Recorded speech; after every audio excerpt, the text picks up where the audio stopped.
গৌৰীপুৰত ৫০০জনী নৃত্যশিল্পীৰ গোৱালিনী নৃত্য বিহুৰ আনন্দত বেসমাৰ বৰ্ণাঢ্যতা। ৰাজ্যজুৰি বিহুৰ উৎসৱ চলি থকাৰ সমান্তৰালকৈ নামনি অসমৰ গৌৰীপুৰত বিশেষভাৱে উদযাপন কৰা হৈছে বেসমা উৎসৱ।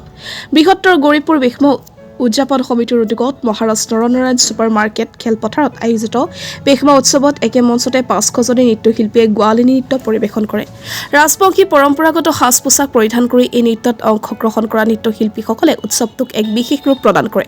ধুবুৰীত এই ধৰণৰ পদক্ষেপ প্ৰথমবাৰৰ বাবে গ্ৰহণ কৰা হৈছে আৰু পৰৱৰ্তী সময়ত এই গোৱালিনী নৃত্যৰ জৰিয়তে বিশ্ব অভিলেখ গঢ়াৰ ব্যৱস্থা গ্ৰহণ কৰা হ'ব বুলি আয়োজক সমিতিয়ে জনায়। গোলকগঞ্জৰ পৰা অমিতাভ কৰ্মকাৰৰ ৰিপৰ্ট, ডিজিটেল আছাম লাইভ।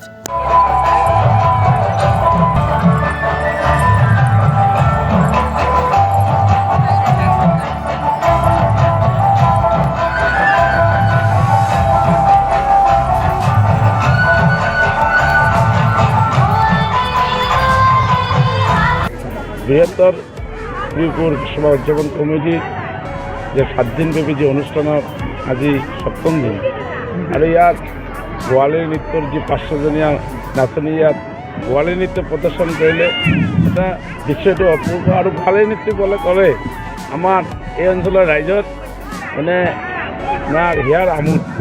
আমি সদায় গোৱালিনী নৃত্য আমি যদি নাচনীবিলাক নাচে আমি দেখা চামে কিন্তু অন্তৰৰ পৰা নাচি থাকোঁ।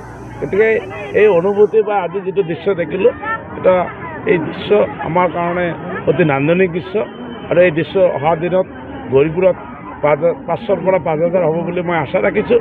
আৰু এই গোৱালিনী নৃত্যই যেনেকৈ বিহু বিশ্ব দৰবাৰত ইতিমধ্যে গিনিজ বুকত ৱৰ্ল্ড ৰেকৰ্ড কৰিলে আমি অহা দিনত আমি গৌৰীপুৰবাসীয়ে সকলোৱে মিলিজুলি আমিও এই ধৰণৰ এটা পৰিকল্পনা কৰিম বুলি মোৰ মনত ভাৱ হৈছে আৰু যি ধৰণৰ উৎসাহ দেখা হৈছে অহা দিনত আমিও গিনিজ বুকত আমাৰ গোৱালিনী নৃত্যত আমি স্থাপন কৰিম।